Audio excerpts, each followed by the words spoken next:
Hey, everybody. Sorry. I think both Mr. Hanson and myself are dealing with, I don't know, cold, sore throats, whatever. But we're excited to meet with you. And fortunately, then you don't have to have us cough on you or all of those fun things because this is virtual. So we have a lot of things we're excited to share with you, and we're kind of just going to kick it right off. I'll start with a few of the items, and then we'll have Mr. Hanson kind of fill in on the social media piece and the digital citizenship. So I'm actually going to pull the un momento. There we go. I'm going to pull this up for you so you can kind of see. And this is a presentation that we gave our freshmen, I guess last month or so. And every freshman kind of had this presentation. Additionally, what was really cool about this is the second time that we've done this presentation. We've obviously updated the data, and you'll kind of see all of that.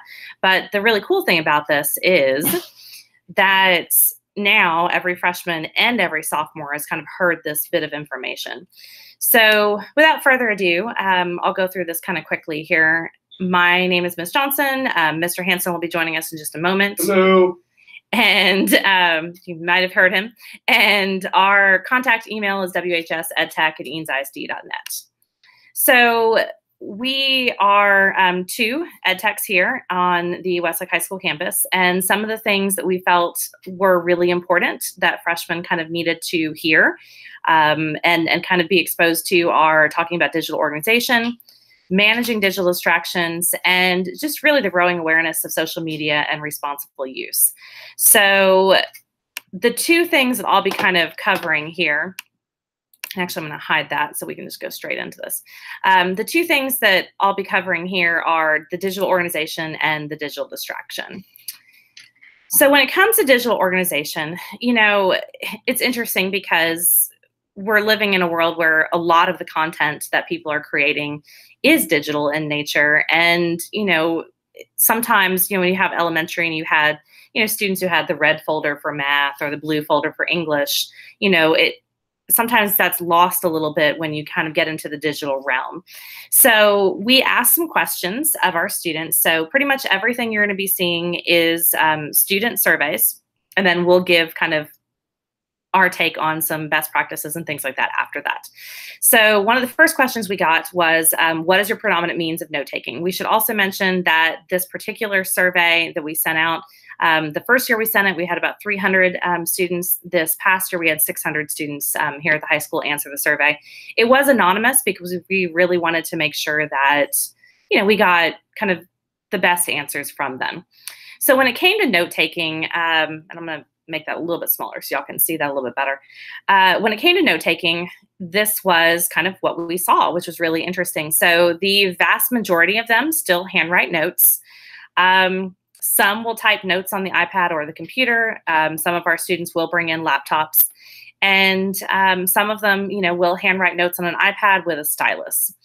Now, again, this is across the board. So obviously, you know, this is not all 2,700 of our students, but I think it does play into kind of giving you a good feel for the vast number of our students are still basically handwriting their notes. I did share this with students because, you know, yes, they're handwriting notes. Some of them might be digital. Some of them might be with a stylus or, you know, keyboarding, things like that. But I mentioned the Rocketbook because what I'm starting to see, you know, iPad came out, I guess, 10 or so years ago, or almost 10 years ago. And it's interesting because a lot of people are kind of looking for that blend of analog and digital. And so the Rocketbook, and if you're looking for something, check it out. I think it's kind of a cool tool. So the Rocketbook is essentially a reusable notebook. You can look at them at Amazon and kind of read through the reviews and things like that. But the cool thing about it is that it has an app like many of those tools do. And so essentially you can turn analog notes into digital, which is really kind of a nice thing. We also have Notability available for all of our students. It's actually a $10 app. It's pretty sophisticated. We have some other webinars available that kind of walk you through Notability.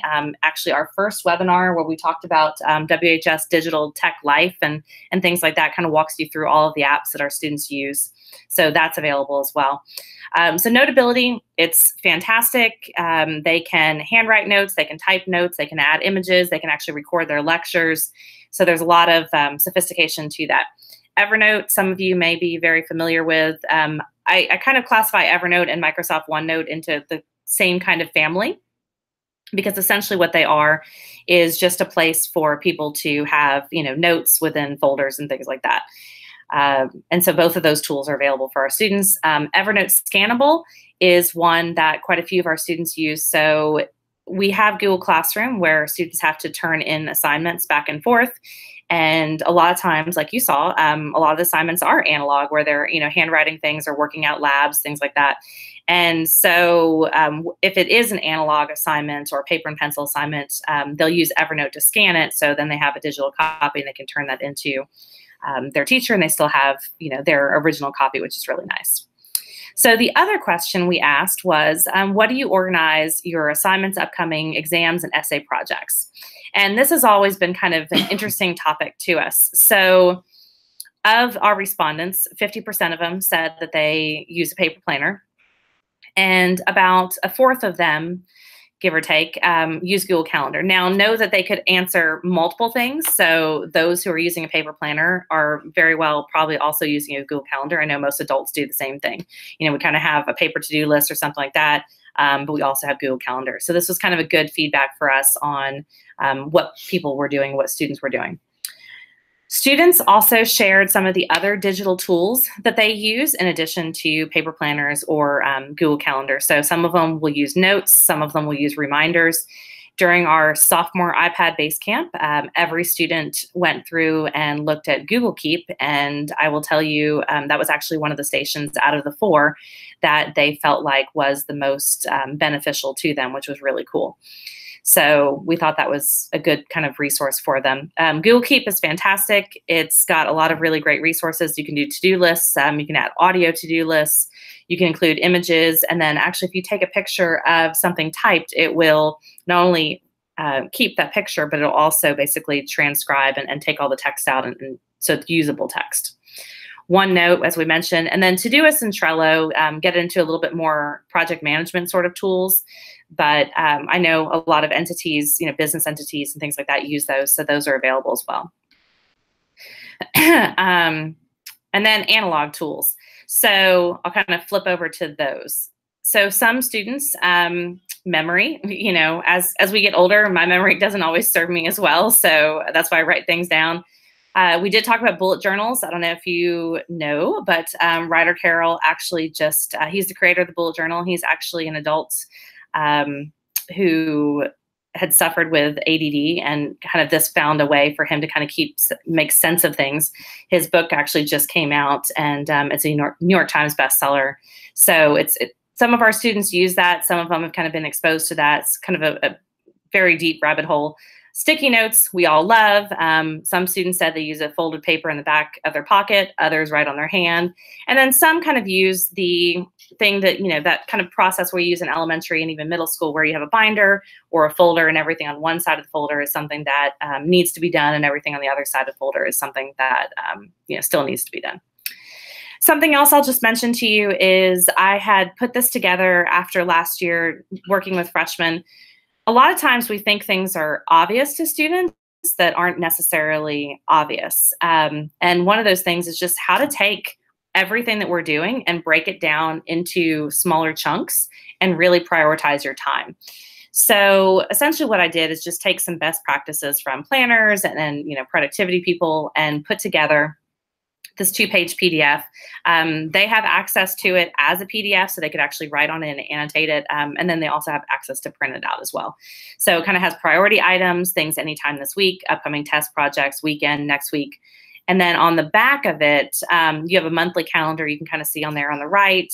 It walks through, it doesn't have our full athletics calendar because there's so many events going on, but it does have kind of certain things like no homework nights, SAT testing, things like early release. And then it has a bunch of questions just to kind of keep them mindful. Something else that I've started seeing crop up in trends is basically iPad planners. And so what these are not apps. They're really just digital PDFs that have hyperlinks basically built into them. So all those tabs are hyperlinked. One of the ones I saw kind of floating around Instagram is iPad planner. These could be opened up in GoodNotes, Notability, Note Shelf. I'm working on kind of playing around with something like this and designing something as a template for students to use who want to have a planner but want to keep it digital. So stay tuned for that. I will share that out at some point. So the next thing, that's kind of all digital organization. Now I'm going to kind of transition into digital distractions. And I know this is a very hot topic right now, dealing with screen time and distractions and all these sort of things. So one of the questions that we asked was, what apps or online sites are most distracting to you? And that's kind of the data we got. And what's really interesting about that is I would venture to say that if you asked adults the same thing, you would probably get a very similar sort of kind of breakdown. Again, they could answer multiple ones. So just because they answered video streaming, they could also answer social media. So yes, social media kind of tops. Those are 400 responses out of about 600 or so. Text messaging, video streaming. You also see music streaming, gaming apps, things like that. Email, shopping apps. And oh, sorry, that's my percentage. So there you go. Forgot that slide was in there. All right. So the next thing we asked them, because obviously we know there's distractions out there. What we wanted to know and really highlight was what strategies are working for you. And the reason we asked this question was, not everything works for every student. And, every student's different. So the idea was to share out, kind of collect a lot of best practices and then share them out with students. So essentially what happened was the vast majority of our students said one of two things when it came to distractions. Either they turn off notifications, they put it in airplane mode, some let the phone actually die, and then some of them will deal with actually managing the proximity of the device. So putting the phone in another room, putting it in a drawer. And then some of them, as you saw, 50, said something of basically doing both of those things. And then of the other responses, we had quite a few. So I'll just kind of show you. Some of them fall into the category of proximity and communication. And I think it's important for especially high school students to advocate and kind of manage these things on their own as they get older and they'll eventually leave us. So one of them said she asked her boyfriend not to text for an hour or so. Some will put the phone upside down. Some will give the phone to somebody else. Some will mute group chats. One student said wireless headphones, because the benefit of wireless headphones are, yes, you can still listen to music, but your phone doesn't necessarily have to be, right next to you. And then some talked about deleting social media profiles from a device. Some that kind of got into more of the management piece of it were using Stay Focused, and there's tons of digital tools we could talk about. We'd be happy to send those out if that's an interest for you. So Stay Focused to block YouTube and Facebook during a certain particular time frame. Some said, they work and then they take 10-minute video breaks. Other ones said they do a time break for a game. So like they play like one round of a game, then they do something else. Some said they check phone in between their homework, or they'd use social media as a reward for finishing it. Because iOS 12 had just been released when we had about to kind of get into this particular conversation with students, we thought it was really important that we shared this out with them. So screen time is now available in iOS 12. There's really nothing you have to do. You yourself can set this up on devices, but we really highly encourage at the high school level that students start to kind of manage this on their own. So what you can see, this is my screen time, and what I tell students every time I show them this, and even adults, my phone tells a very different screen time than my iPad, than my computer. And so it's kind of important to, be aware of that. But what's neat about this is it will tell you exactly, and I think I have it, no, I don't have it here. It'll tell you exactly how much time you've spent on the device. It'll tell you what apps you've used. It will tell you what time frame during the day. It'll also tell you how many times you picked up the device. And so this is it's great data. It's great data to be mindful. So this is all data that's available for you. And then this kind of gets into the management piece. So you can kind of see here on the app limits, that's that little gold icon. You can start to set app limits, which really gets into, let's say, social networking. If you feel, a student might want to kind of get into this or is into this too much, talk to them about it. I'm a huge kind of proponent of, rather than doing just contracts and things like that, have conversations before, kind of mandating anything, and say, look, how much time do you really spend on social networking? What does that look like? How much time do you really want to spend on that?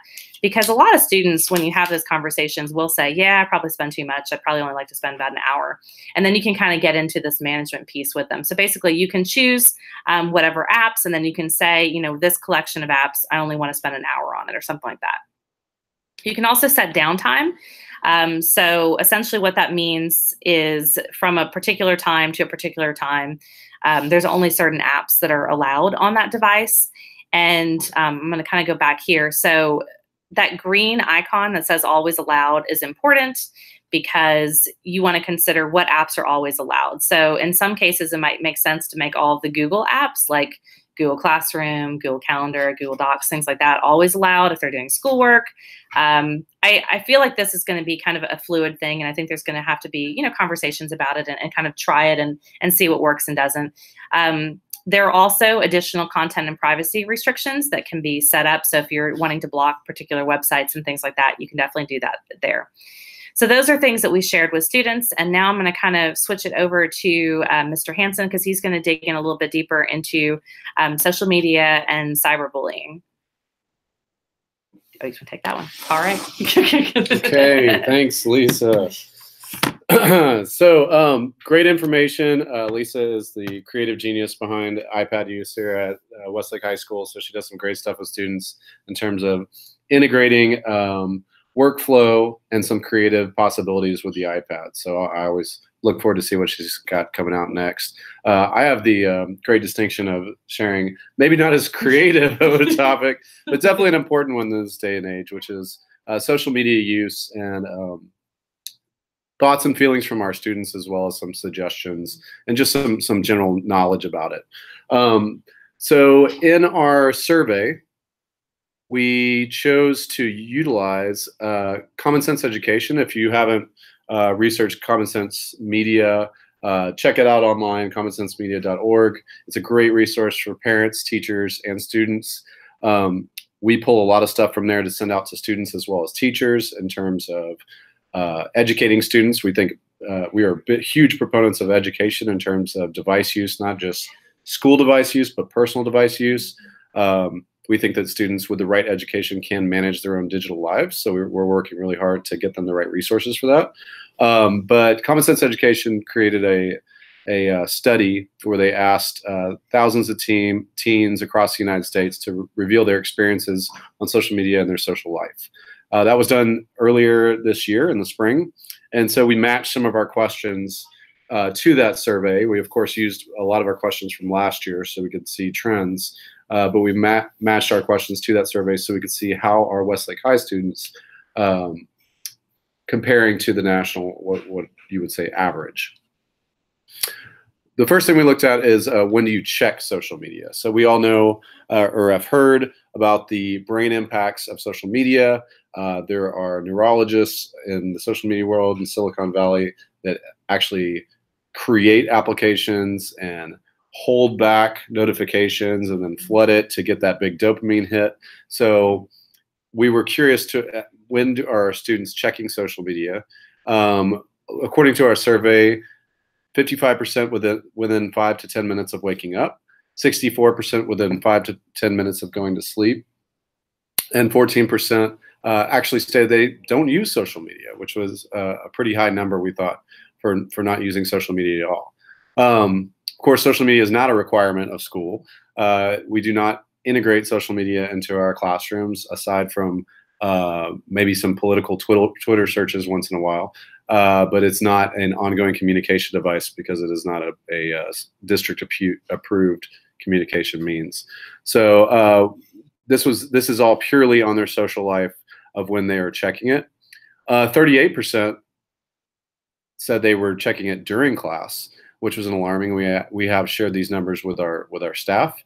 55% during social activities, and 21% during family time. Now, if any of you are freshman parents, I did have a long talk with your freshman kids about how that is not a good number. And you know, I look back to my childhood, and that's one of the things I miss, is sitting around with the family at dinner time. So, you know, they're going to be out of school in a couple years, and so hopefully they can put that device away, and hopefully the whole family does that during dinner time.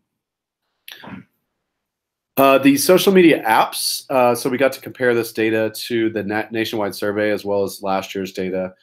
So we were able to look and see what applications are your students using. And according to the Westlake High School, which is the bright orange, it looks like Instagram is a sure winner. Actually, last year it was more Snapchat users than Instagram, but about 78% of students that replied to the survey are using Instagram. Snapchat was at about 68%, and you can see the common sense media is the darker orange, the CSM. You can see how we compare to the national average. Facebook, as we assumed, Facebook's for old people, right? So Facebook numbers were lower. They were actually lower than last year. Twitter was pretty low, and Pinterest, there was no national data for that. That's something that we did on our own. In terms of your online profile, some of the things we discussed with students were things that companies out there are collecting on them to build their online profile and to use that to market to them. So one of the activities we had students do was share with their neighbor what was the most embarrassing thing they Google searched over the last month, and allowed them to do that, and then ask them if they actually told the truth. And so we talked to them about what they were searching, what they were sharing with these companies, and how all that information is being used or stored to use to market to them, and then that information is being sold. So a couple of things that we shared with them, which a lot of students are a little more savvy about these days than they were over the past, probably the last 5 years when I started doing these kind of discussions with students. Microphone and camera access. Companies have gotten a lot better at asking for that access and telling people exactly when they are using it. However, it's still a concern. People are still just clicking approve and agree to privacy policies. So we're encouraging our students, and we're actually training our staff to look over those privacy policies in terms of what to look for and how that information is being used. GPS data and location tracking to us is a big red flag, especially for students. Likes and clicks, what your children like, what they're clicking on, that builds their online profile. And of course, facial recognition, which is some new technology, started with Apple, but of course, Facebook uses it, Snapchat uses it. They're developing online storage of our faces and can identify us from a crowd. So no telling what the future implications for that are. I don't want to go Orwellian on you, but we can all imagine how that information could be used in the future. This whole conversation revolved around digital footprint. As I told the students, I'm not here to say you cannot use social media. You should not use social media. You should all throw your cell phones in the river and stay away from it. There is responsible use. There are positive uses to social media, but to be aware about what they're sharing online and how that information can be used. Sometimes people like the way that's used. Some people like targeted advertisements. They don't want to be advertised. They don't want to see advertisements for things that don't pertain to them or their interests. But other people are just blatantly concerned about the amount of information that Silicon Valley and other companies are collecting on us at this time. One important question we had for your students were how they think social media impacts their mood.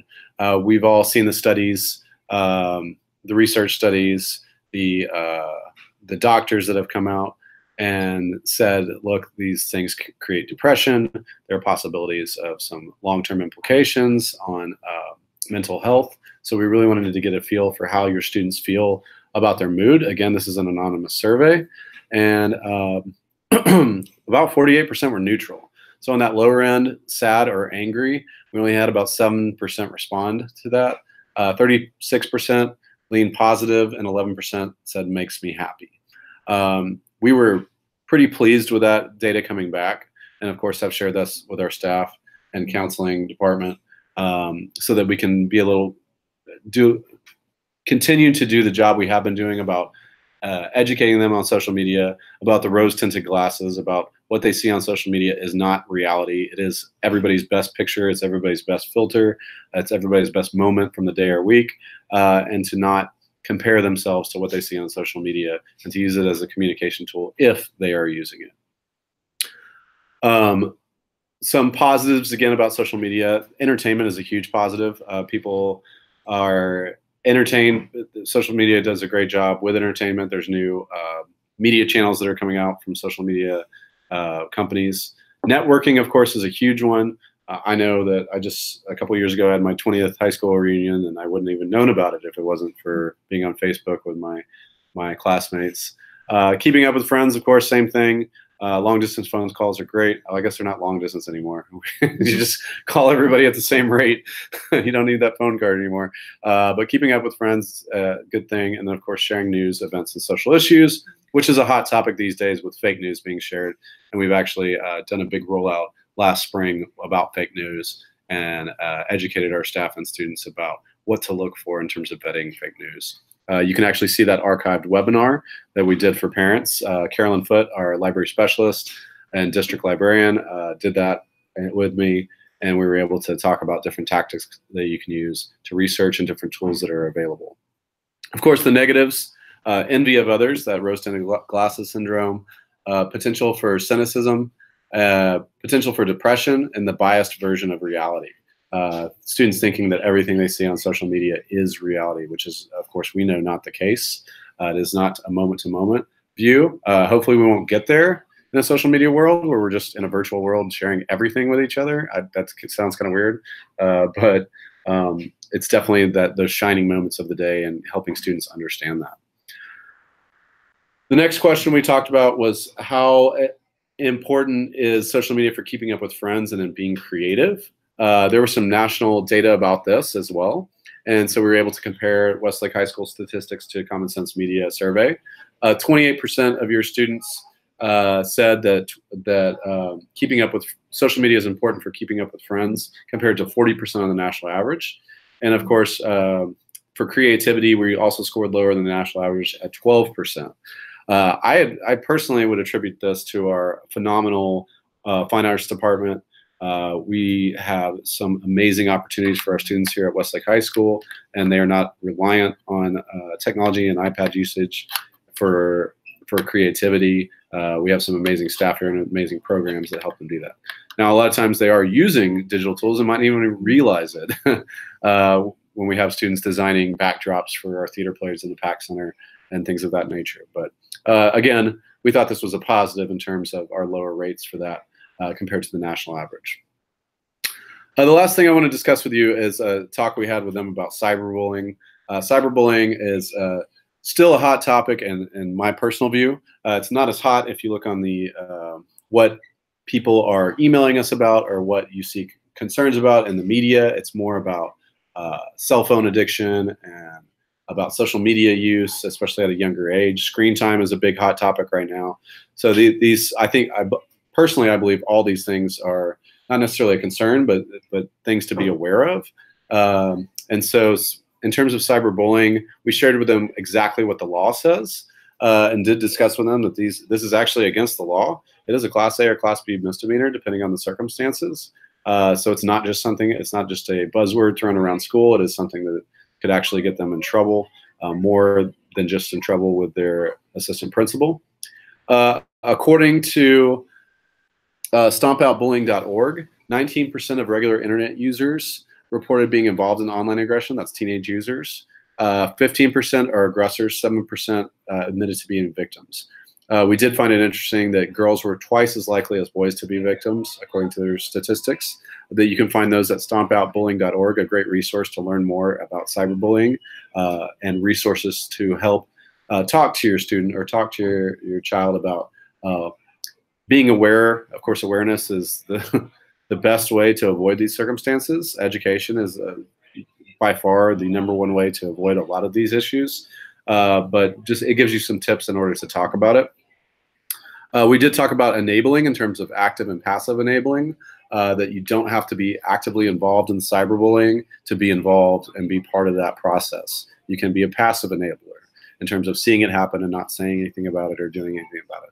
So we empowered your students during our discussion to continue our amazing culture that we have here at Westlake High School, and to not be passive observers to things like cyberbullying, and to actually speak out, whether to a staff member or to their peers, based on the circumstances, in order to keep this place a great place to be.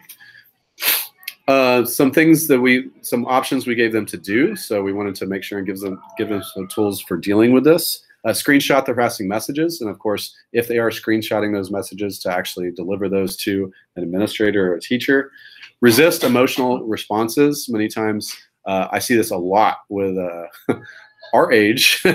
So adults that, especially on things like Facebook, becomes very divisive, and people have those knee-jerk responses and are enraged on social media. It's a lot easier to be angry behind the keyboard than it is face-to-face. So resist those emotional responses.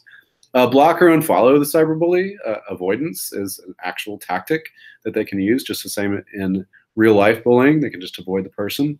And of course, tell somebody you trust is the most important, whether it be a parent, a sibling, a staff member, a classmate, somebody that they trust, that they can share this with. So it's not just them dwelling on this; they're actually sharing this with people. We did ask your students what types of online behavior do they feel warrant blocking and reporting users. So in their eyes, what do they think they should tag on social media to report people? According to our surveys, 67% said cyberbullying or harassment. 33% agreed with inappropriate or offensive content. 30% said spamming, which is a great thing. Keep those advertisements off there. And 22% said all of the above. So just agreed with everything we had put on there. Obviously, those numbers don't add up to 100. They were able to check the boxes they wanted to check. So those statistics are based on their actual checks on that. Some other things we heard from your students in terms of social media and blocking would be toxic behavior, weird or awkward conversations, racism, being mean or creepy, in quotations. That was actually a quotation from a student, and anything illegal that could happen. A direct quote from a student is unprovoked attacks on other people as opposed to their arguments. Another one, I'll block anyone I don't particularly like. I've never reported anyone. I've got better things to do. So it was interesting that they reported that. So again, we want to thank you for joining us. We did get a question in. So we're going to, let me go ahead and read over that. Reaction from a student, is that considered spy? So the question is, if the student has a phone out and is using it as a camera to record an event where students are hoping to provoke a reaction from a student, is that considered cyberbullying? Technically, by definition, let's go back to that definition according to the state of Texas. So a person using any electronic communication device to engage in bullying or intimidation, I would say that falls directly in that definition. In terms of using the device, using the camera, using the recording to provoke or engage in bullying or intimidation. When you use a device to provoke students to engage in that bullying process where they're pushing people to do things they maybe don't want to do, that would directly be involved in cyberbullying. Does that mean that Westlake High School is going to file charges with the local police? That's not the case. I can't answer that question necessarily, as I'm not an administrator, but it is, according to Texas Education Code, it would fall directly beneath there.